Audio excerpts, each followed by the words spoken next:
For my last trick, I will discuss solving general second-order circuits, and the main issue here is determining the differential equation for a second-order circuit that doesn't look typical. To find the response for some value x, find the initial conditions x at 0 and dx dt at 0, turn off the independent sources after the switch flips, and find the form of the response, which involves the steady state, and the transient response, which is what we're looking for the form of. Determine the final condition, x steady state, and finally, plug in everything to determine x of t. In the past, I've kind of flipped things around and done step 2 first, so I'm going to do step 2 first in this case as well.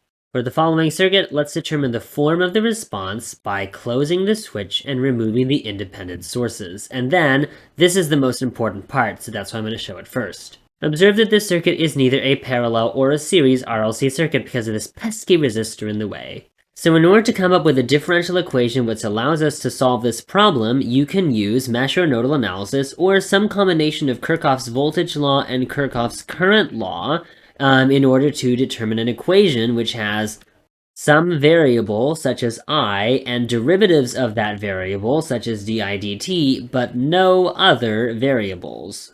To get some equations, I'm going to use a mesh analysis of this circuit.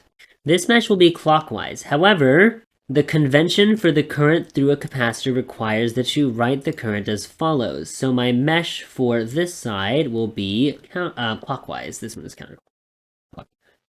For the left loop, we have negative V4 minus VL minus V2 equals 0.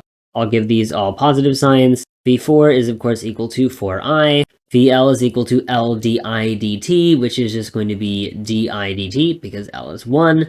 V2 involves 2 times I minus 2 times IC, because I is going to be going down from positive to negative, so it creates a positive drop, but IC is going up from negative to positive, so it causes a negative voltage drop or voltage rise, and that's all going to be equal to 0. For the right mesh, if we're going in this direction, we're going to experience a negative VC, and then this is going up from negative to positive, so it's going to be plus V2 equals 0. So this should give us negative VC plus 2I minus 2IC equals 0. Before we start solving these equations, we need to make sure that every variable in the equation is in terms of either I through the inductor or V through the capacitor. Noting that IC is equal to C dVC dt, we'll combine this into 6I plus di dt, and then negative 2 times 1/2 will have negative dVC dt equals 0. Over here, the same thing occurs, negative VC plus 2I minus dVC dt, because again, C is 1/2, 2 times 1/2 is just 1, and that equals 0. Now we need to use these two equations to create one equation which has either only I and di dt and, derivatives of I, or only V and derivatives of V. This is most easily done if you have an equation that has only I and no derivatives of I anywhere in it, or only V and no derivatives of V anywhere in it. The only equation that satisfies is this equation. So we'll solve this equation for I, and I'm going to start using prime, so I is equal to 1/2 VC plus VC prime. Note that we can now get I prime equals 1/2 VC prime plus VC double prime. And since this left equation is 6I plus I prime minus VC prime equals 0, we can plug in these two terms. Plugging everything in, we get 3VC plus 3VC prime plus 0.5 VC prime plus 0.5 VC double prime minus VC prime, which rearranges to 0.5 VC double prime plus 2.5 VC prime plus 3VC. If I multiply everything by 2, I get VC double prime plus 5 VC prime plus 6 VC equals 0. And now I can solve the characteristic equation s squared plus 5s plus 6 equals 0, which immediately gives us s equals -2, -3. Then VC equals the sum of a1 e to the -2t plus a2 e to the negative 3t. We are lucky s does not involve imaginary numbers, or we'd have to use the ordinary differential equation situation for a cosine and sine.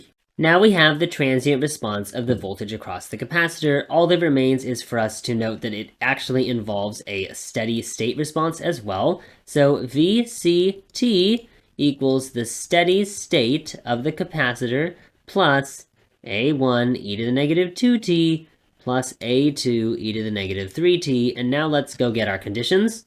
Before the switch flips, this branch is not involved in the circuit, so we just have an open capacitor right here, which must have a V0 equals 12 volts. And of course, our I0 through the inductor is equal to 0 amps. Right after the switch flips, we still have 0 amps going through the inductor and 12 volts across the capacitor. If we want to determine dVc dt, we need the current into the capacitor, IC. We need the current through the 2 ohm resistor in order to use KCL at this node, but that's easy because we know the voltage across the resistor. It's 2 ohms, so I through the resistor is equal to 12 over 2 is equal to 6 amps.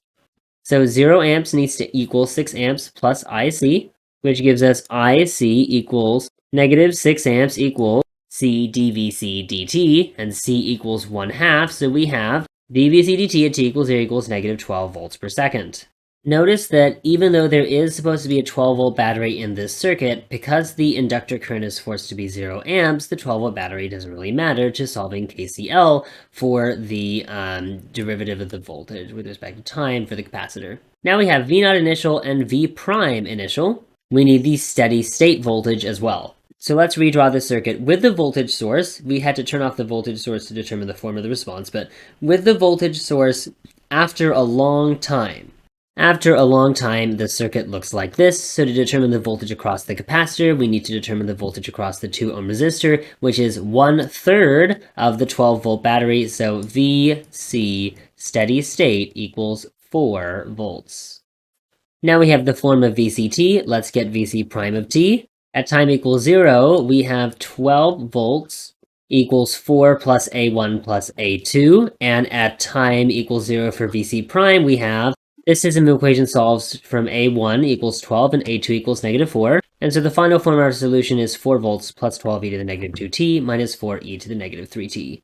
The main hiccup here was determining the form of the response.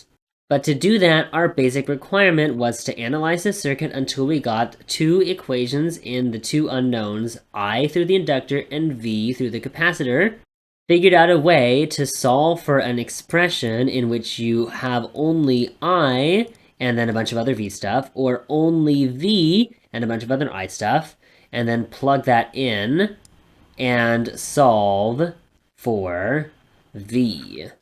If you had 2 inductors in a circuit or 2 capacitors in a circuit, instead of having V of the capacitor and I of the inductor, you might have I1 for the first inductor and I2 for the second inductor, or V1 for the first capacitor and V2 for the second capacitor. And in the same way, you'd be solving for VC1 or VC2.